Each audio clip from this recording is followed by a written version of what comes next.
comenzar haciendo una pregunta. ¿Cuántos de ustedes tienen más de 20 años de convertido? Levántenme la mano. ¿Ok? ¿Cuántos tienen más de 40 años de convertido? ¿Ok? ¿Y cuántos tienen menos de 5 años de convertido? ¿Ok? ¿Cuántos tienen menos de 1? Ok. Hago esa pregunta porque en la mañana de hoy yo quiero compartir con ustedes una preocupación que yo estoy seguro que es también la preocupación de algunos de ustedes, y es la preocupación por las personas apartadas, por las personas que una vez estuvieron con nosotros, ¿verdad? Y ya no están. A mí personalmente me produce una gran tristeza pensar en tantas personas que un día militaron junto a nosotros y hoy no perseveran en ninguna iglesia. Hay otros que sí, que están perseverando en otras iglesias y gloria a Dios por eso, pero hay una gran cantidad de personas que ya no están con nosotros. Esto incluye lamentablemente a muchos de nuestros hijos, y eso con dolor pues tenemos que decirlo. De estas personas hay algunas que aunque están apartadas, pero siguen siendo creyentes. Pero en cambio hay otras que ni siquiera quieren saber de Dios y tampoco quieren saber nada del Evangelio. Viven en abierta rebelión contra Dios. Y esto pues es un fenómeno que no solamente se da en las catacumbas.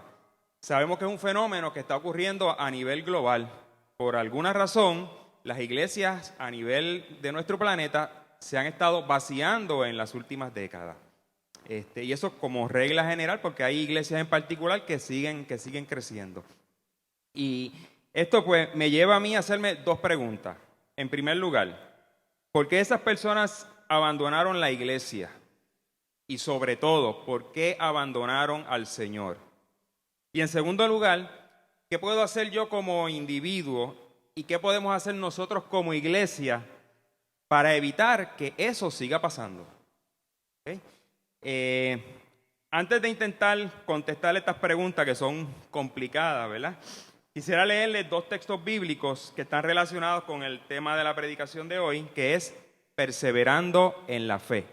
Y el primer texto se encuentra en Mateo 24, verso 13.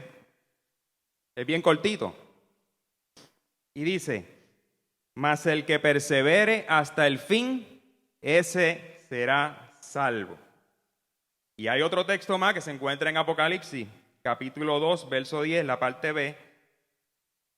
Se le habla aquí a la iglesia de Esmirna y se le dice: sé fiel hasta la muerte y yo te daré la corona de la vida.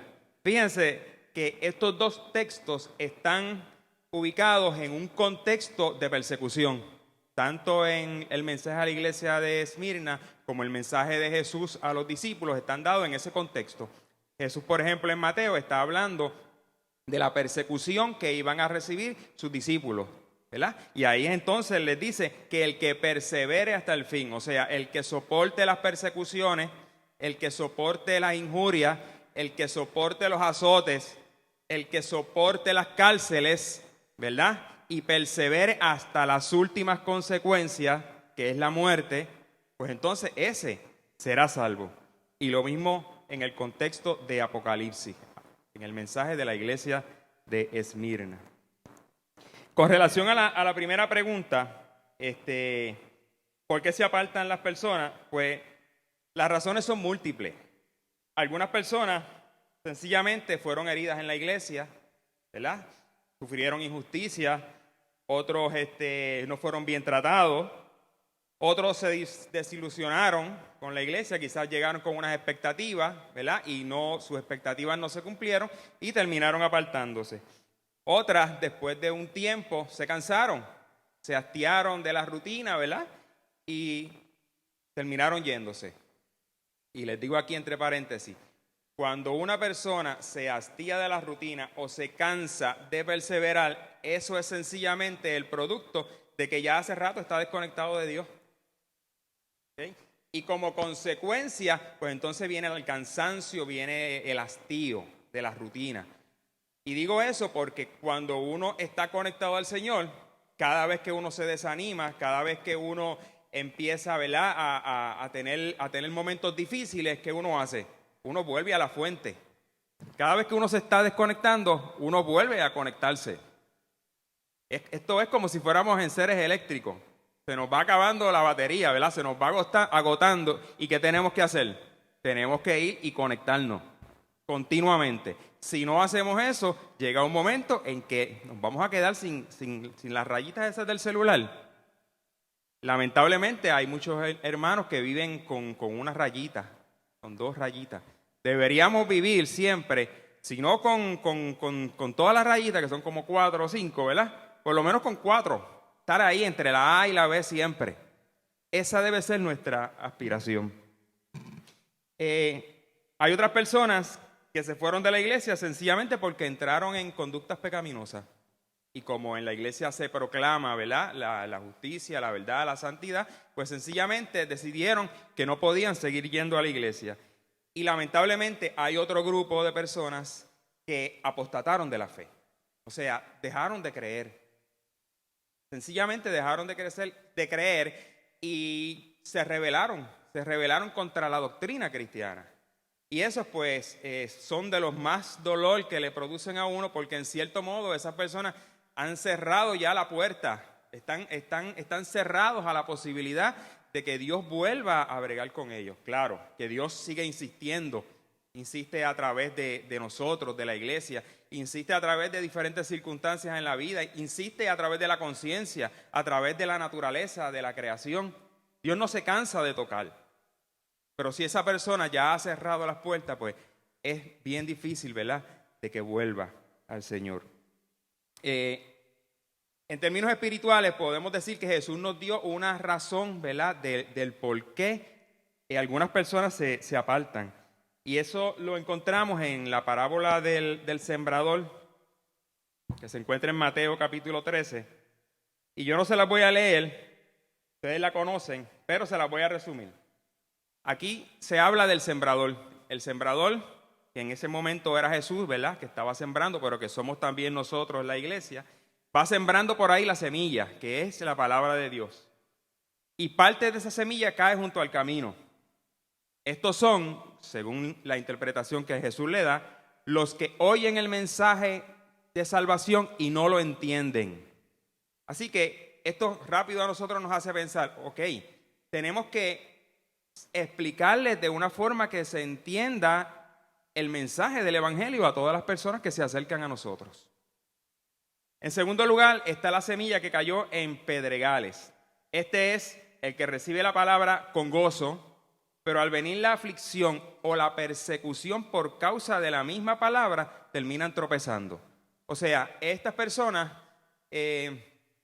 cuando llegaron al Señor, que los recibieron con gozo al principio, no se sentaron a sacar cuentas y ver cuánto iba a costarle el seguir en este camino. Jesús en una ocasión habló precisamente de eso, ¿verdad? De que cuando uno va a construir un edificio o una casa, uno se sienta primero, saca números, a ver si tiene los recursos para poder construir, porque de lo contrario se va a quedar a mitad.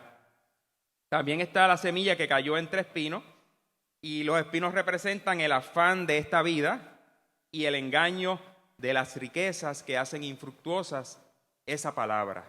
¿Okay? Y aquí tenemos que tener mucho cuidado porque todos nosotros, no importa el tiempo que llevemos en el Señor, podemos caer en eso.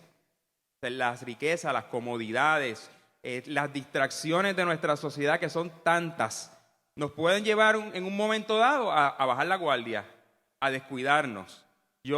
A mí me encanta esta imagen del pececito que va nadando en contra de todos los demás peces. Nosotros somos así, y los que saben nadar, los que si alguna vez se han metido en una corriente, saben lo terrible que es ser arrastrado por una corriente. Pues el mundo es así, la sociedad es así. Nosotros vamos nadando todo el tiempo en contra de la corriente. Y para que esa corriente nos lleve, no tenemos que hacer nada, simplemente dejamos de nadar, dejamos de mover los brazos, dejamos de mover las piernas y la corriente nos arrastra. ¿Okay? Así que perseverar en el Señor no es cosa muy fácil. Es algo que en algunos momentos, ¿verdad?, se torna difícil. Es como estar subiendo una pared, como escalar una pared. No siempre es así, ¿verdad? Y cuando uno siente que ya las fuerzas se le están acabando, ¿uno qué hace? Uno recurre al Señor y el Señor le da nueva fuerza. Cuando uno aprende a descansar en el Señor, ¿verdad? Uno sabe que en ese momento de dificultad eso no va a durar para siempre. Va a llegar el momento en que uno va a sentir alivio a su dolor y uno tiene que esperar en el Señor a que llegue ese momento. Finalmente está la semilla que cayó en buena tierra, que es el que produce fruto a diferentes niveles, a 30, a 60 o a 100 por uno, lo cual nos indica que no todos, ¿verdad?, somos iguales. Con relación a la segunda pregunta, ¿qué podemos hacer nosotros como individuos o como iglesia? Pues podemos decir que podemos hacer muchísimas cosas, montones de cosas. Yo no pretendo en esta mañana hablarles de todas las cosas que podemos hacer, ¿verdad? Pero sí les quiero hablar de algunas de las cosas que a mí me han funcionado. Yo voy a hablarles de lo que a mí me ha ayudado a perseverar a lo largo de mis 46 años de convertido. Ya van un montón de años. Me convertí a los 12. No soy tan viejo. Solamente soy viejo.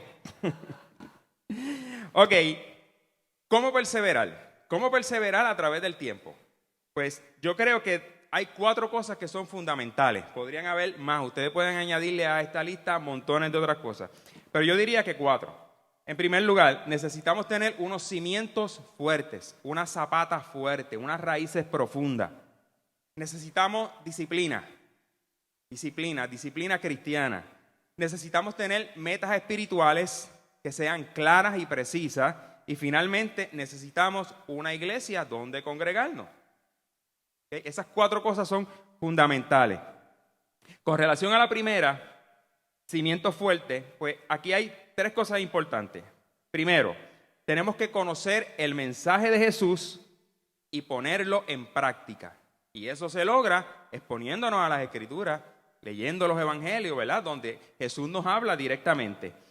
En Lucas 6, del 46 al 49, y quiero leerles esos versos, que pueden buscar si quieren. Jesús nos habla de los 2 cimientos y nos dice así: ¿por qué me llamáis Señor, Señor, y no hacéis lo que yo digo? Todo el que viene a mí y oye mis palabras y las hace, os indicaré a quién es semejante. Semejante es al hombre que al edificar una casa cavó y ahondó y puso el fundamento sobre la roca. Miren, yo llevo como 10 años construyendo 2 cuartos. No los he terminado por falta, ¿verdad?, de tiempo y de dinero. Pero en algún momento los terminaré. Y cuando yo estaba haciendo la zapata para construir esos cuartos, las estaba haciendo en una roca, una piedra. Tuve que alquilar un chippy hammer. Canito, Tony es testigo porque él me ayudó en varias ocasiones.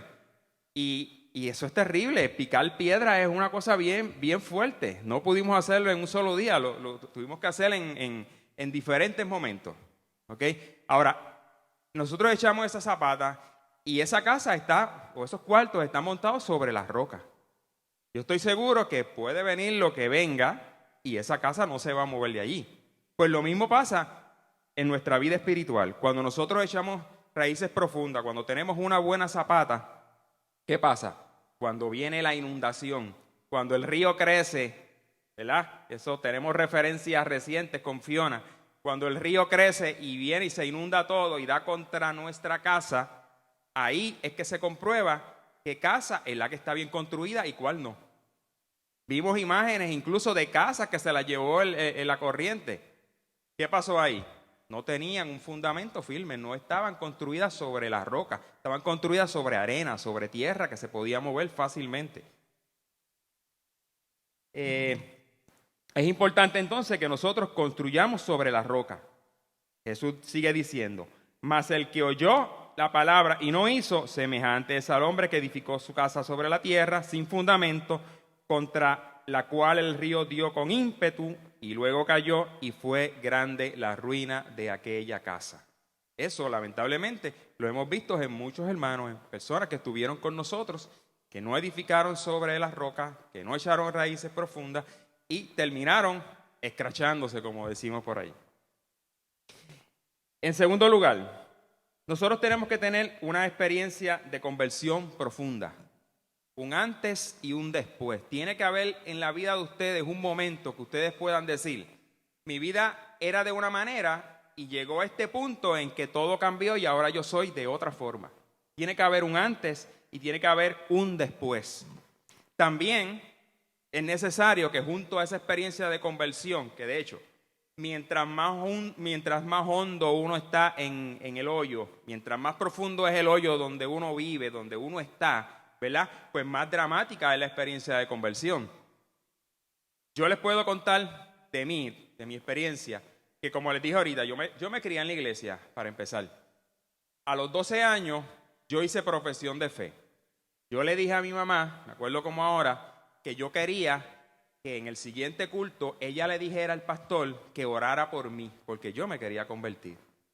Y así ella lo hizo, ella habló con el pastor y después de la predicación, pues entonces yo pasé al frente y me convertí. Hice profesión de fe. Y yo recuerdo que ya a los 12 años yo estaba embolladito con el Señor. Era una iglesia que estaba en un sótano. Y yo allí me gozaba con el Señor. Ahora, luego de eso, cuando sigo entrando en la adolescencia, recuerdo que a los 15 años yo me sentía deprimido. No había dejado de ir a la iglesia, pero me sentía deprimido, me sentía con muchos cuestionamientos. Yo digo hoy que yo tenía un vacío existencial. Yo me estaba cuestionando la vida, por qué razón, qué sentido tenía la vida, qué propósito. Mientras otros de mis compañeros estaban de fiesta y viviendo la vida, ¿verdad?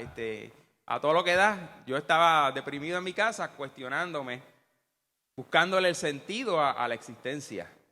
Y recuerdo que estaba en una esquina del barrio, frente a una escuelita, en una intersección, y aparecieron por allí dos personas, una señora y la hija que era más o menos de mi edad. Me acuerdo, ella se llama Sarita, la mamá se llama Virginia. Y aquella muchacha con su pelo largo a mí me gustó, se veía lo más linda. Y me invitaron a una campaña que iban a hacer allí en el parque. Y yo pues le dije que sí. Le dije que sí, ¿verdad? Porque aquella nena me gustaba, pero no solamente por eso, sino porque en mi corazón había una sed, había un hambre de Dios y posiblemente, ¿verdad? Algo podía pasar allí. Así que yo fui a esa campaña con las dos intenciones, con las dos mentalidades. Yo quería recibir el paquete completo. Y fui a la campaña, después ellos me invitaron a su iglesia y yo seguí yendo a la iglesia. Y yo recuerdo que aquella tristeza que yo sentía, aquel dolor, aquel vacío, aquella ansiedad desapareció de una forma tan increíble, tan extraordinaria, tan milagrosa, que yo recuerdo que yo llegaba a mi casa luego de cada culto y yo me reía solo, yo lloraba, yo alababa a Dios en mi cama. Era una experiencia tan increíble que lo cambió todo, transformó mi vida radicalmente. Y yo seguí yendo a esa iglesia, yo seguí creciendo, yo seguí orando, buscando el bautismo del Espíritu Santo. Y recuerdo que en una vigilia de oración a las 3 de la mañana, las hermanas líderes de esa iglesia empezaron a orar por mí. Y yo de momento empecé a hablar lengua. Y yo literalmente sentía que una fuerza movía mi lengua y me hacía hablar algo que yo no entendía, que yo no conocía. Posteriormente, esa misma fuerza, ese mismo poder, esa misma cosa que empujaba mi lengua, empezó a empujar todo mi cuerpo. Y yo empecé a danzarle al estilo pentecostal, ¿verdad? Que es el estilo trompito. ¿Saben cuál es el estilo trompito, verdad? Está el trompito, está el wiper, como decía Pedrito, y está el pollito. Eso, ¿verdad? Todos esos movimientos que hacen en las iglesias pentecostales, o hacían, porque ya no se ve muy bien. Pues yo disfruté de todo eso. Yo era un trompito. Yo era un trompito en la iglesia. Y les confieso algo. Todavía lo soy. Lo que pasa es que yo no lo hago aquí en la iglesia. Yo no quiero empezar a revolcar la silla ni nada de eso.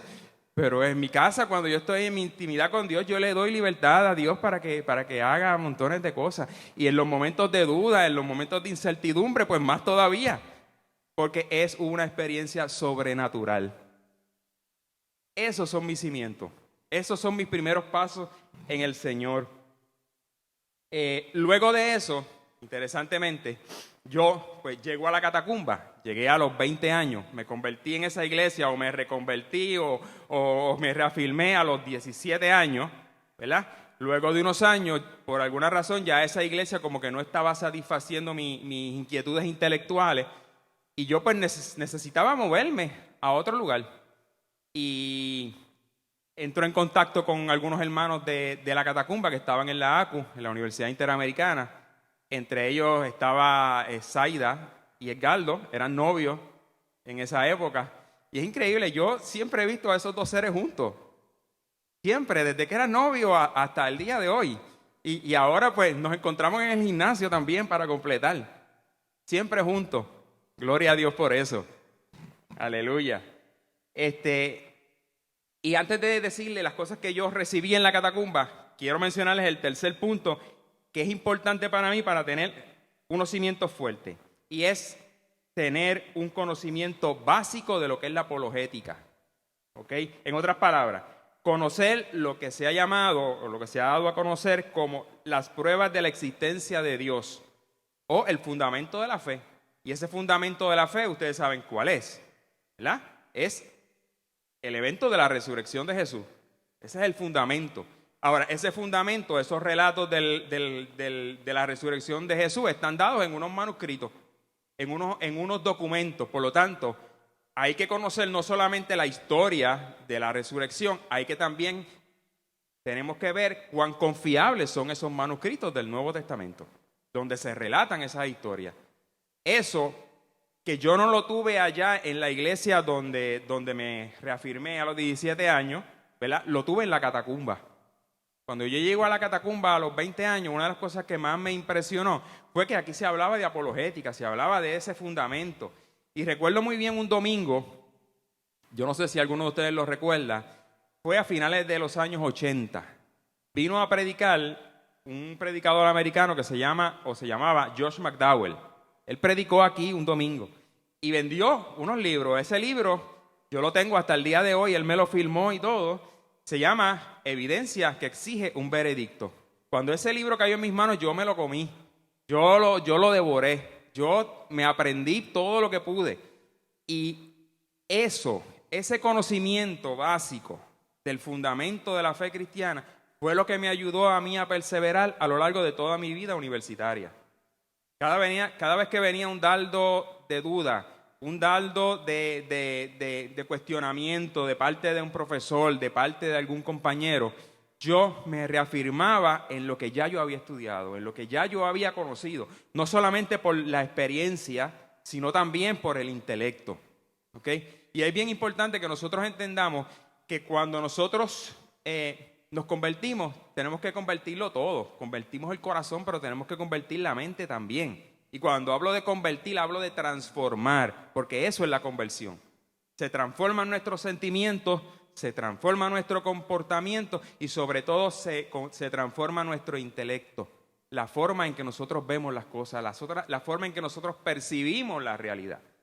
Todo entra dentro del mismo paquete. Eso es lo que nosotros llamamos, lo que conocemos como tener una cosmovisión cristiana. ¿Ok?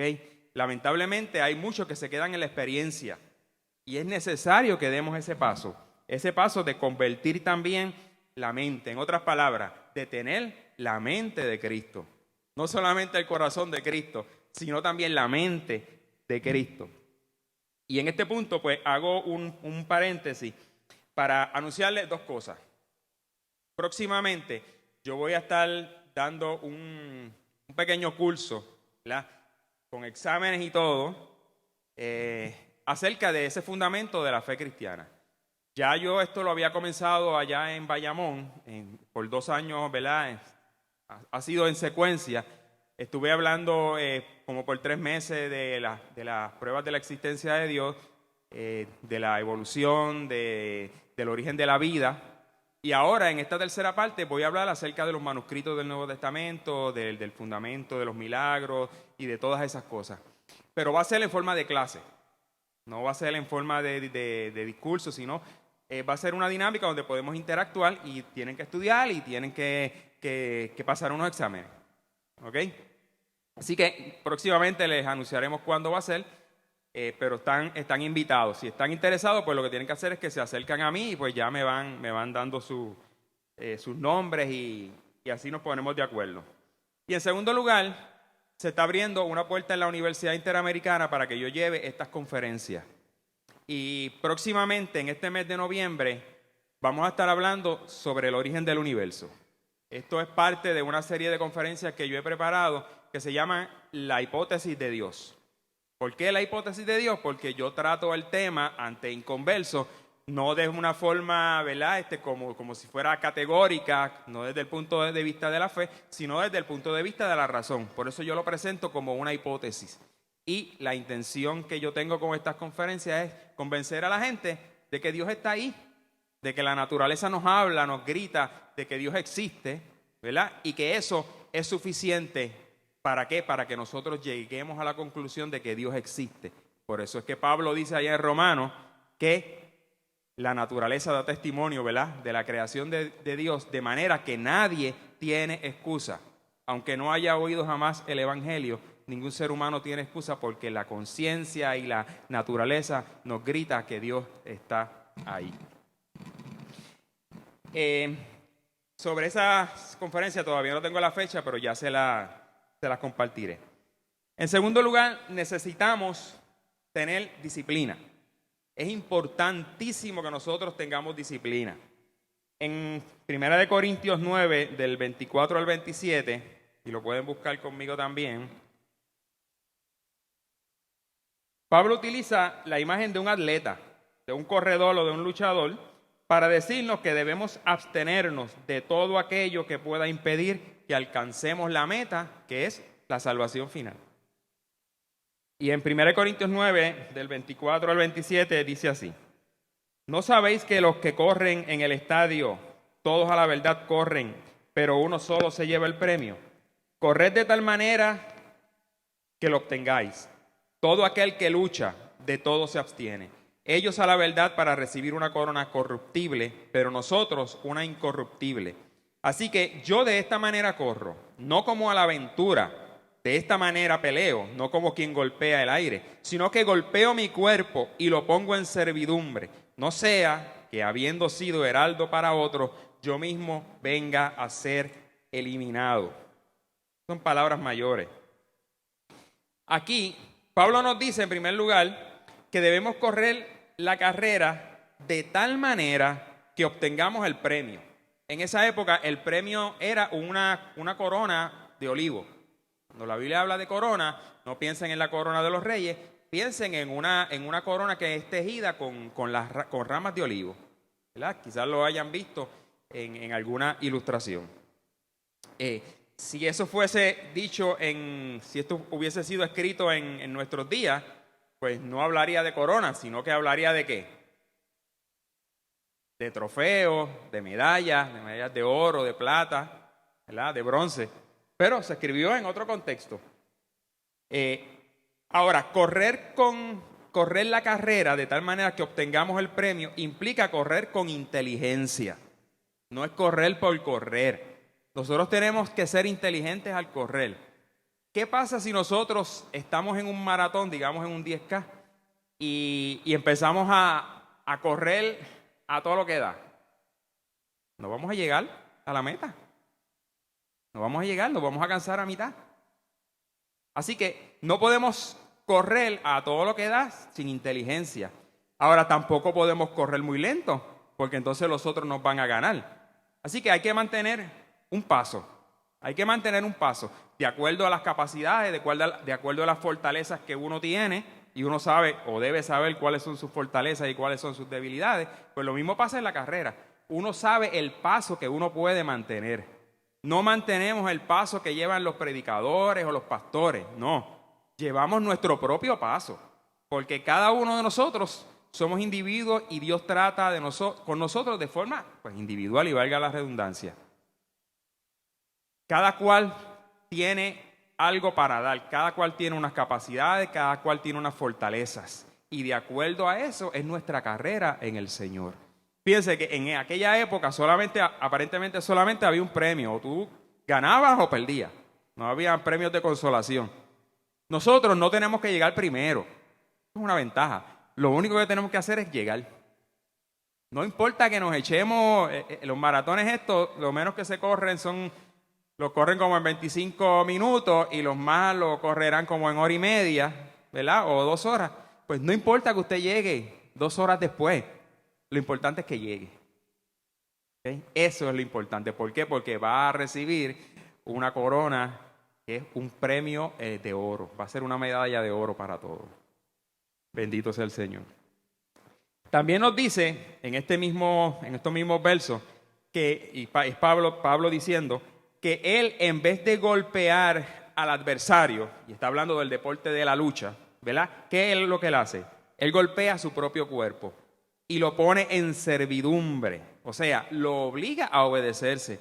Y eso nos deja ver a nosotros, lo importante es que nosotros dominemos nuestras pasiones, nuestros deseos, y estemos continuamente en esa lucha, ¿verdad? Cada vez que la carne empieza a coger fuerza y nosotros pues le seguimos dando alimento, va convirtiéndose a veces en un monstruo. Y antes de que se convierta en un monstruo, ¿qué debemos hacer? Debemos golpear la carne. Debemos poner nuestras pasiones y deseos en servidumbre, porque va a llegar un momento en que ese monstruo va a crecer tanto que no vamos a poder dominarlo. Así que no lleguemos nunca a ese punto. Tenemos entonces que prevenir, tenemos que luchar con nuestras pasiones y deseos antes de que sea, ¿verdad?, algo incontrolable. Podemos desarrollar esta imagen que utiliza Pablo, ¿verdad?, y decir algunas cosas adicionales. Primero, que para alcanzar la victoria en una carrera o en cualquier otro evento deportivo, el atleta debe abstenerse de todo aquello que pueda hacerle daño a su cuerpo o a su mente. El atleta tiene que abstenerse de las drogas ilegales, pero también las drogas que son legales. Tiene que comer saludable, o sea que no puede estar comiendo comida chatarra. También tiene que librarse de las preocupaciones que pueden afectar su carrera. Además, tiene que entrenar largas horas cada día. ¿Ok? O sea, que no es que vas a entrenar una vez en semana, no es que vas a ir al gym solamente los lunes, porque tienes cargo de conciencia, porque te hartaste de comida el fin de semana. No, es ir el lunes, pero también ir el martes, miércoles, jueves, por lo menos 4 o 5 días, ¿verdad? Si no puede llegar a 4 o 5 días, por lo menos 3. Pues el atleta tiene que disciplinarse en eso. También tiene que descansar lo suficiente, o sea que no puede entrenar 7 días a la semana. ¿Ok? Tiene que entrenar unos días va a entrenar con fuerza, otros días va a entrenar más lento, con más suavidad, porque no siempre es la misma intensidad del entrenamiento.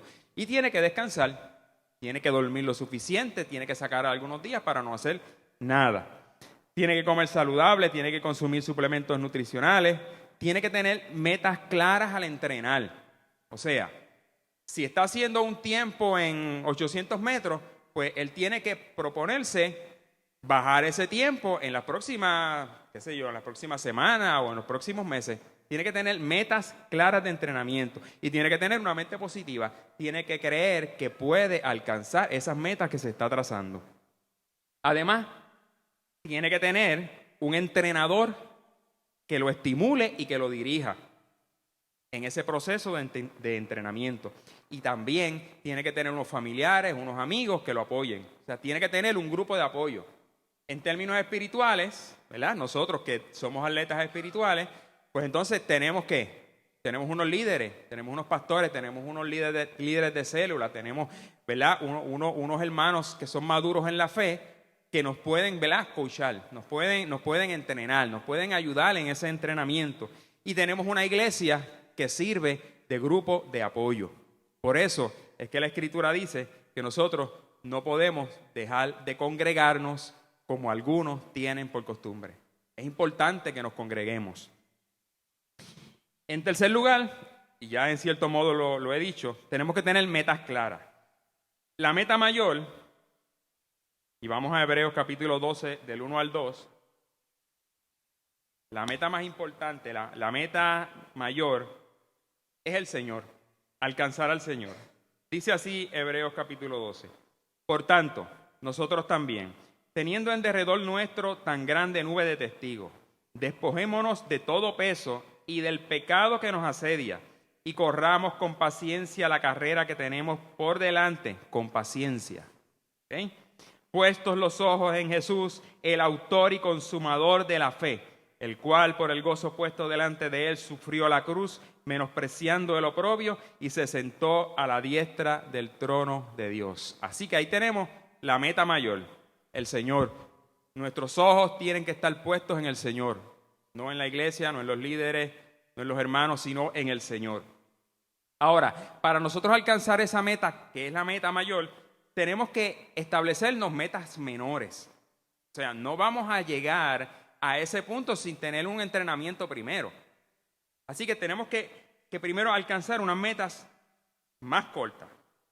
Por ejemplo, tenemos que practicar la lectura de la Biblia, tenemos que practicar la oración, tenemos que practicar el ayuno, tenemos que hacer lecturas complementarias que nos ayuden a entender mejor las escrituras, ¿verdad? Y aquí podemos ir estableciéndonos metas. Si usted lee, qué sé yo, un capítulo diario, pues puede establecerse la meta de leer 2 capítulos en vez de 1. Si usted ora 5 minutos, puede establecerse la meta de orar, de ahora en adelante, 10 minutos. O si ora media hora, pues puede establecerse la meta de orar 45 minutos. ¿Ok? Establecerse metas cortas que usted pueda alcanzar, y usted va en ese establecer meta, usted está todo el tiempo conectado con el Señor. Porque si usted se fija, necesitamos del Señor para poder alcanzar cualquier meta. Y entonces estamos siempre en la mentalidad de que, mira, yo tengo que seguir al Señor. ¿Por qué? Porque esta meta corta me va a llevar a una meta mayor, que es la vida eterna. También podemos establecernos la meta de hacer estudios formales en Biblia, en teología. Podemos establecernos la meta de hablarle a alguien de Cristo, de traerlo a la iglesia.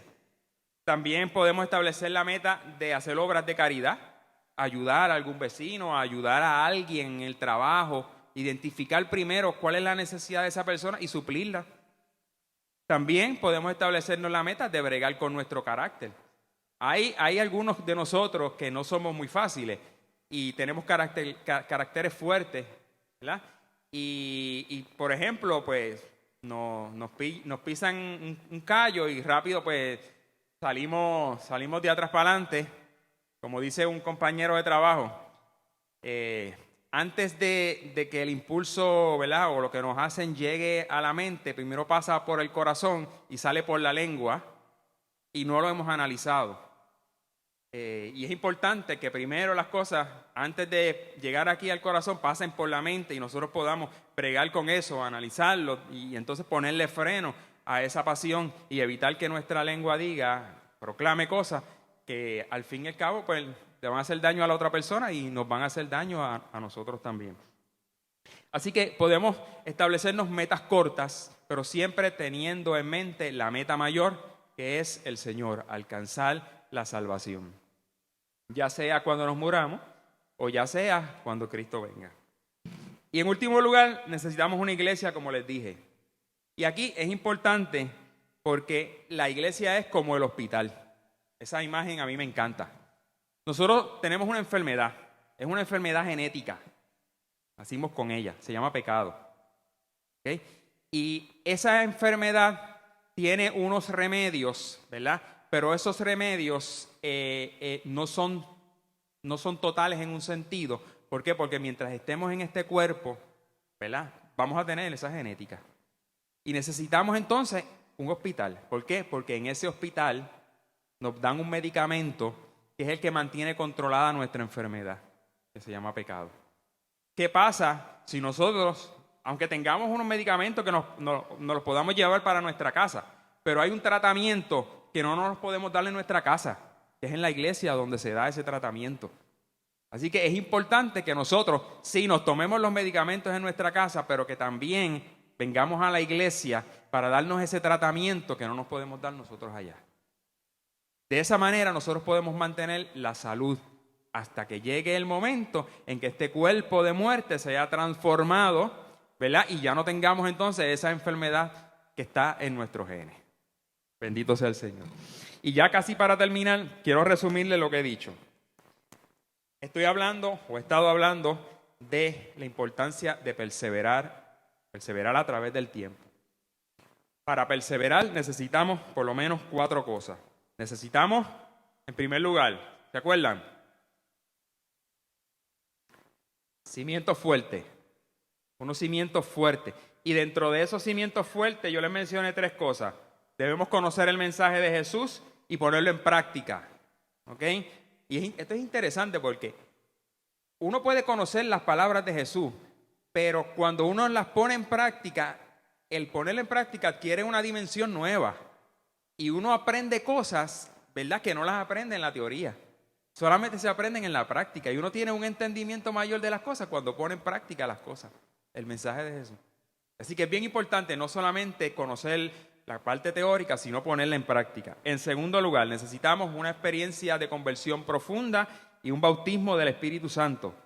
En tercer lugar, tenemos que tener un conocimiento, aunque sea básico, de la apologética.